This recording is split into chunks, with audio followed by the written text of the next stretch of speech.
I've been an internet marketer for several years now. One thing I've noticed is that a lot of the marketers that create software products are the ones that end up having seven-figure businesses. So that's one of the reasons why you want to get into the software business. I'm not saying that you're going to have a seven-figure business or a six-figure business, but it is a very lucrative industry. Software products, they have a higher perceived value than all other forms of digital products such as ebooks, video courses, audiobooks, etc. And another advantage to getting into software business is the barrier to entry. There's not much competition out there. If you create a software product that's, you're not going to have much competition with that compared to other forms of products. For example, if you write a how-to book on a certain topic, you're going to have lots of competition for that book. There's going to be lots of other people that's going to write something on similar topic. Okay. Now, this course will cover the following topics. It's going to cover how to come up with ideas for your software product, how to come up with the features to include in your software product, how to find software programmers to create your software product, and how to manage your project. Coming up with ideas for your software. So before you create a software product, you need to know what it's going to bring to the table. You need to know what problems it's going to solve, because that's what what software tools do, is that they solve problems or potential problems. Okay, so first let's start with ourselves. Okay, do you have a problem in your business or personal life that can be solved with a software tool? Because let's face it, if you have a problem, I'm pretty sure there's going to be other people out there with similar problems as you. Okay, so your problem is not unique to yourself. You must also know your target audience that you plan to sell your software to. So basically, it comes down to two things. Okay, consumers have a particular problem that needs to be solved, and two, they are looking for something that will make their life easier. Okay, you can also look at social media, forums, and your customer base to get an idea of what types of problems your customers or potential customers have and what they're willing to pay for. Because most of the time, people will tell you what they want, and if you give it to them, they will buy it. Okay, and oftentimes it's simply a matter of taking something that already exists and making it better, or expanding on the current software. So you got to ask yourself, what software out there has room for improvement? Okay, and you got to remember this: it's not about just creating and selling software products. There's a lot of money to be made in selling software products. Don't get me wrong, but it's also about knowing what software products to create. So that's why it's important to know your target audience and know what it's like to be in their shoes.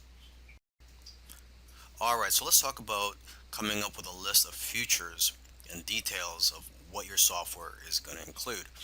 Okay, you got to remember to keep it simple though, because it's not about how many fancy features and buttons that your software has. It's about how the software can benefit the user. Okay, because sometimes it's the most simple software that can become a best selling product. Okay, but before you can approach a software developer, you must have a list of features and details about the software product you plan to create. Okay, so to get ideas, you can look at other software products in a similar industry. And also, what you can do is go to a website called hotscripts.com.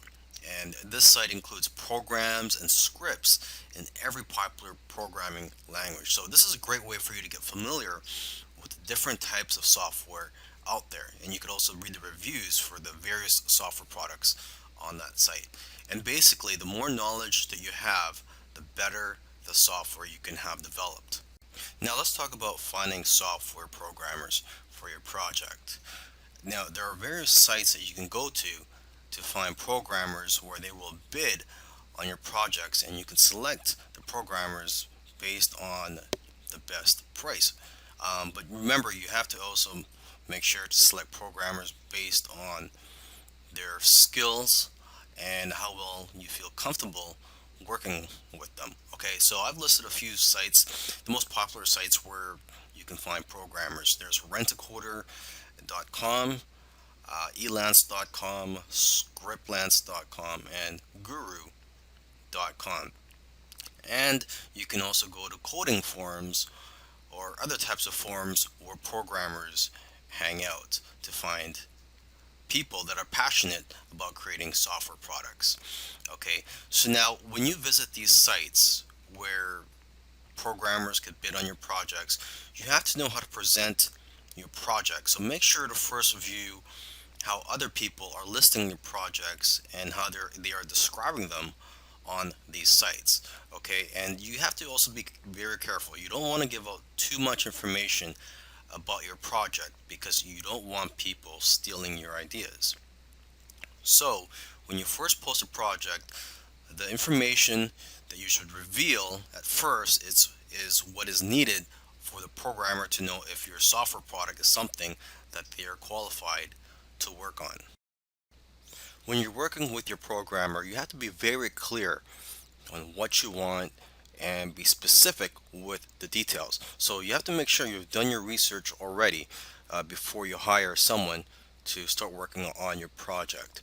Okay, and you should also find out how long after they finish creating your software will they be able to fix any bugs. So in my opinion, it should be at least 6 months after they've completed the software, where they could still fix anything that's wrong with your software. Another thing you want to do when you're creating a software product is not to just outsource everything to the programmer and then just be hands off. I mean, you really have to get involved and get your hands dirty if you really want this to be a successful software product. Okay, and instead of just telling them to just create your software product, you should break it down into smaller tasks so that it's easier to work on, and it'll be better for you to basically monitor the progress of your software product. Okay, so for example, you can have weekly or bi-weekly tasks or goals for them to complete to make it easier for you to manage this project. Okay, and you could also encourage your programmers or coders by giving them bonuses for doing well on some of the tasks that you give them.